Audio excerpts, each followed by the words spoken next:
नमस्कार दोस्तों। अगर आप यूजीसी नेट जेआरएफ पेपर 1 की तैयारी कर रहे हैं तो आईसीटी यूनिट में कंप्यूटर के बेसिक्स से हमेशा सवाल पूछे जाते हैं। आज के इस वीडियो में हम कंप्यूटर के विकास से लेकर उसकी संरचना तक सब कुछ एक ही वीडियो में कवर करेंगे। तो चलिए शुरू करते हैं। देखिए, कंप्यूटर जो है रातों रात नहीं बना है।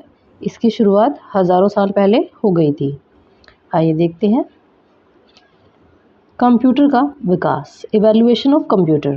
कंप्यूटर का विकास एक लंबी प्रक्रिया रही है जो गणना करने से लेकर सरल उपकरणों से शुरू होकर आज के सुपर कंप्यूटर तक पहुंच गया है। ठीक है, सबसे पहले बात करेंगे अबेकस की, जो सबसे पहला कंप्यूटर माना जाता है।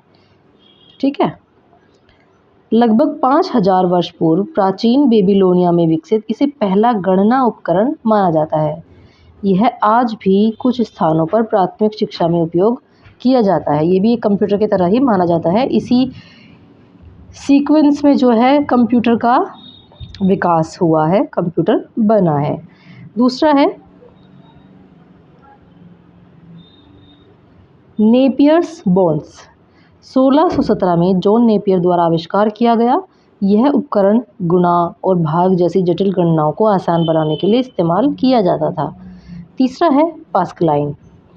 1642 में ब्लेज पास्कल द्वारा आविष्कार किया गया। यह पहला यांत्रिक कैलकुलेटर था जो जोड़ और घटाव करने में सक्षम था। अब है बात एनालिटिकल इंजन की।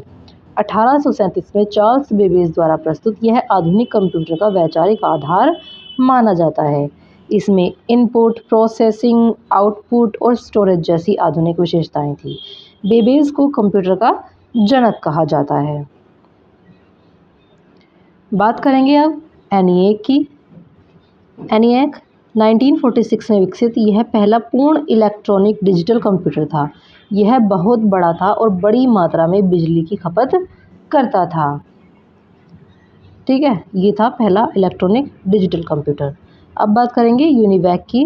1951 में विकसित यह पहला व्यावसायिक कंप्यूटर था। ठीक है, ये व्यावसायिक कंप्यूटर था। अब बात करेंगे कंप्यूटर की पीढ़ियों की। ये बहुत इम्पोर्टेंट है और इससे जो है क्वेश्चंस आते ही हैं। ठीक है, तो इसे मोस्ट इम्पोर्टेंट समझो। कंप्यूटर की पीढ़ियाँ, जनरेशन्स ऑफ कंप्यूटर। कंप्यूटर के विकास को विभिन्न अवधियों या पीढ़ियों में विभाजित किया जाता है जो मुख्य रूप से उपयोग की जाने वाली तकनीक पर आधारित है। तकनीक के आधार पर क्या है, इनकी पीढ़ियाँ बनाई हुई है। ये सबसे पहली पीढ़ी की बात करें 1940 से 1956, इसकी मुख्य तकनीक रही है वैक्यूम ट्यूब। इसकी विशेषताएं हैं बड़े आकार, अधिक बिजली खपत, धीमी गति और कम मेमोरी और गर्मी उत्पादन। उदाहरण है एनियाक और यूनिवैक। ये जो है प्रथम पीढ़ी के कंप्यूटर्स थे। बात करेंगे दूसरी पीढ़ी की 1956 से 1963। मुख्य तकनीक है इसमें ट्रांजिस्टर। ये बहुत इंपॉर्टेंट है। ये मुख्य तकनीक आपको सारी रट लेनी है अच्छे से। इसकी विशेषताएं हैं वैक्यूम ट्यूब से छोटे और तेज़, कम बिजली खपत, अधिक विश्वसनीय, उच्च स्तरीय जो है भाषाएं इसमें शुरू हो गई थी। इसके उदाहरण हो जाएंगे IBM 1401, CDC 1604। अब बात करेंगे तीसरी पीढ़ी की। तीसरी पीढ़ी है 1964 से लेके 1971 तक। इसमें इस्तेमाल होने लगा था इंटीग्रेटेड सर्किट यानी IC का। अधिक छोटे, तेज़, अधिक विश्वसनीय, उच्च स्तरीय भाषाओं का व्यापक उपयोग, टाइम शेयरिंग सिस्टम। उदाहरण है इसके IBM 360 और PDP 8। अब बात करेंगे चौथी पीढ़ी की 1971 से वर्तमान तक। इसमें इस्तेमाल होने लगा माइक्रो प्रोसेसर का, VLSI का। बहुत छोटे, अत्यधिक तेज़, सस्ती, पर्सनल कंप्यूटर का युग, नेटवर्क, इंटरनेट का विकास। इसके उदाहरण हो जाएंगे IBM PC और एप्पल 2। अब बात करते हैं पांचवी पीढ़ी की जो वर्तमान और भविष्य के लिए है। पांचवी पीढ़ी अभी जो चल रही है, इसमें तकनीक इस्तेमाल होने लगी है कृत्रिम बुद्धिमत्ता यानी कि आर्टिफिशियल इंटेलिजेंस की। इसकी विशेषताएं हैं उच्च प्रसंस्करण शक्ति, प्राकृतिक भाषा समझ, समस्या समाधान क्षमता, इंटरनेट ऑफ थिंग्स IoT। उदाहरण है इसके AI शोध और रोबोटिक्स। ठीक है, जैसे और क्या उदाहरण हो सकते हैं इसके, जैसे गूगल असिस्टेंट है या चैट जीपीटी है और ये जेमिनाई वगैरह है, ये सब क्या है, एआई का ही उदाहरण है। अब चलते हैं कंप्यूटर के वर्गीकरण पर, यानी कि क्लासिफिकेशन ऑफ कंप्यूटर।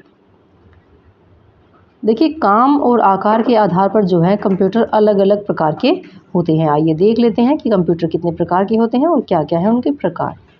कंप्यूटर को विभिन्न मापदंडों के आधार पर वर्गीकृत किया जा सकता है। सबसे पहला है अनुप्रयोग, यानी कि एप्लीकेशंस के आधार पर। एप्लीकेशन के आधार पर एनालॉग कंप्यूटर होता है। इसमें क्या होता है, भौतिक राशियों जैसे तापमान, दबाव को मापने और उन पर प्रक्रिया करने के लिए उपयोग किया जाता है। इसके उदाहरण हैं जैसे थर्मामीटर होता है और वोल्टमीटर होता है। जैसे सिग्नल भी मापते हैं ना, उदाहरण होता है जैसे कि उदाहरण के लिए मान सकते हैं हम जैसे गाड़ी का स्पीडोमीटर। ठीक है, तो ये क्या हो गया, एनालॉग कंप्यूटर का उदाहरण हो गया। अब बात करते हैं डिजिटल कंप्यूटर की। डिजिटल कंप्यूटर जिसमें बाइनरी रूप में डेटा पर प्रक्रिया करता है। अधिकांश आधुनिक कंप्यूटर जो हैं डिजिटल ही है। डिजिटल यानी कि जो 0 और 1 पर काम करते हैं। जैसे आपका स्मार्टफोन है तो ये क्या है, ये भी एक डिजिटल कंप्यूटर है।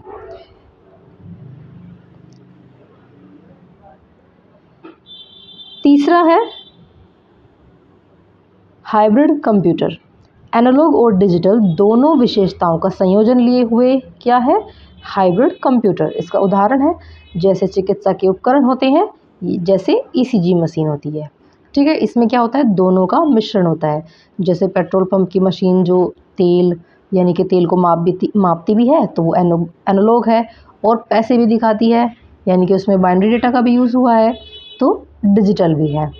ठीक है, तो ये क्या होता है, हाइब्रिड कंप्यूटर होता है। अब है आकार और क्षमता के आधार पर।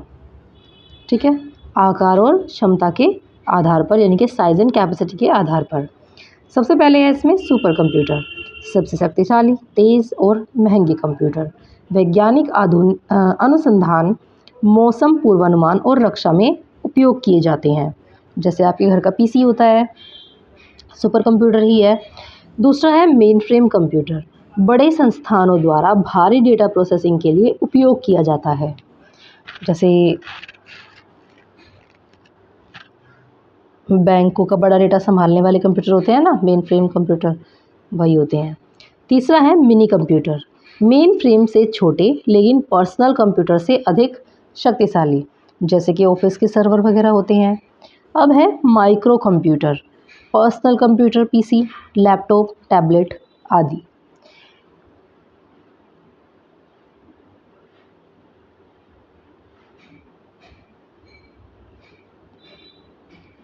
देखिए जो सबसे पहले मैंने एक गलत चीज़ बता दी थी, सुपर कंप्यूटर होते हैं जैसे मौसम विभाग या इसरो में इस्तेमाल होने वाले। ठीक है, आपके घर का पीसी जो है सुपर कंप्यूटर नहीं है। आपके घर का जो पीसी है वो माइक्रो कंप्यूटर है, पर्सनल कंप्यूटर है। ठीक है, तो सुपर कंप्यूटर वे माइक्रो कंप्यूटर नहीं होते हैं, ये याद रखिएगा। अब चलते हैं कंप्यूटर की भाषाओं पर। देखिए कंप्यूटर जो है हमारी भाषाएं नहीं समझता है, उसे समझाने के लिए भाषाओं की ज़रूरत होती है। जैसे मशीनी भाषा, कंप्यूटर की मूल भाषा जो केवल 0 और 1 के रूप में होती है, यानी कि बाइनरी होती है, यह कंप्यूटर द्वारा सीधे समझी जाती है लेकिन मनुष्यों के लिए जटिल होती है। सिर्फ 0 और 1 यह कंप्यूटर की अपनी भाषा होती है। दूसरा है असेंबली भाषा, प्रतीकात्मक कोड यानी निम्नलिखित का उपयोग करती है। यह मशीनी भाषा से आसान है लेकिन अभी भी हार्डवेयर पर निर्भर करती है। इसमें छोटे कोड्स यानी कि जो निमोनिक्स होते हैं उनका इस्तेमाल होता रहता है। ठीक है, तीसरी है हाई लेवल की लैंग्वेजेस यानी उच्च स्तरीय भाषाएं, मानव भाषाओं जैसे अंग्रेज़ी के करीब होती है जिससे प्रोग्रामिंग आसान होती है। इसके उदाहरण हैं जैसे सी प्लस प्लस, जावा और पाइथन। और अक्सर जो है नेट के एग्ज़ाम में इनके नाम पूछ लिए जाते हैं कि हाई लेवल लैंग्वेजेस कौन सी होती है, और यही लैंग्वेज जो है इंसानों को समझ आती है। अब चलते हैं कंप्यूटर की संरचना पर। Structure of computer. एक बुनियादी कंप्यूटर प्रणाली में निम्नलिखित प्रमुख घटक होते हैं: input device, central processing unit, control unit, arithmetic logic unit, memory, prime memory, secondary memory, output device. ठीक है, अब देख लेते हैं इनके अंदर क्या क्या है। इनपुट डिवाइस होते हैं कंप्यूटर को डेटा और निर्देश देने के लिए उपयोग किया जाता है, जैसे कीबोर्ड हुआ, माउस हुआ और स्कैनर हुआ। सेंट्रल प्रोसेसिंग यूनिट जैसे कंप्यूटर का मस्तिष्क कहा जाता है इसे। यह निर्देशों को निष्पादित करता है और सभी कार्यों को नियंत्रित भी करता है। कंट्रोल यूनिट निर्देशों के प्रवाह को नियंत्रित करता है। देखिए सीपीयू के अंदर ही आते हैं ये दोनों, ठीक है, सीयू और एएलयू। सीयू क्या है? पूरे सिस्टम को कंट्रोल करने के लिए। और अरिथमेटिक लॉजिक यूनिट यानी कि एएलयू क्या होता है? गणितीय और तार्किक गणनाएं करता है, यानी कि ये गणित करने के लिए है। अब बात करेंगे मेमोरी की। डेटा और निर्देशों को स्टोर करता है। मेमोरी में आप क्या जाते हैं, जैसे रैम, रोम, ये सभी आती हैं मेमोरीज। और जैसे खाना बनाते समय स्लेब पर रखा सामान रैम है और अलमारी में रखा राशन हार्ड डिस्क है। प्राइमरी मेमोरी में आ जाएगा, डेटा को अस्थायी रूप से स्टोर करता है। और सेकेंडरी मेमोरी में डेटा को स्थायी रूप से स्टोर करता है, यानी कि जो लंबे समय तक चल सकती है, और ये अस्थायी रूप से स्टोर होती है। जो स्थायी रूप से होती है वो हार्ड डिस्क में होती है। जैसे मैंने अभी आपको उदाहरण दिया था ना, जैसे खाना बनाते समय स्लेब पर रखा सामान क्या हो गया? जो स्लेब पर रखा सामान है वो रैम है, और जो अलमारी में रखा राशन है, अलमारी में रखा राशन है, वो क्या है? हार्ड डिस्क है। अब बात करेंगे आउटपुट डिवाइस की। कंप्यूटर से परिणाम प्राप्त करने के लिए उपयोग किया जाता है, जैसे मॉनिटर, प्रिंटर और स्पीकर। अब कंप्यूटर की जो सारा हमने आज टॉपिक पढ़ा है कंप्यूटर का, उसको आप सिर्फ एक माइंड मैप के थ्रू भी समझ सकते हैं। इसमें सारी कंप्यूटर की पीढ़ियाँ, उसका वर्गीकरण है, कंप्यूटर कितने प्रकार का है, उसकी संरचना क्या है, उसके जो पार्ट्स हैं वो सारा कुछ इसमें है। आप इसके ज़रिए जो है उसको आसानी से याद रख सकते हैं और एग्ज़ाम के टाइम पे रिवाइज़ कर सकते हैं। तो दोस्तों, ये था आईसीटी का एक पूरा ओवरव्यू। अगर आप इन नोट्स को अच्छे से रिवाइज़ कर लेंगे तो नेट के एग्ज़ाम में आपके 2 से 3 सवाल पक्के हैं। वीडियो पसंद आया हो तो लाइक करें, सब्सक्राइब करें। मिलते हैं अगले वीडियो में।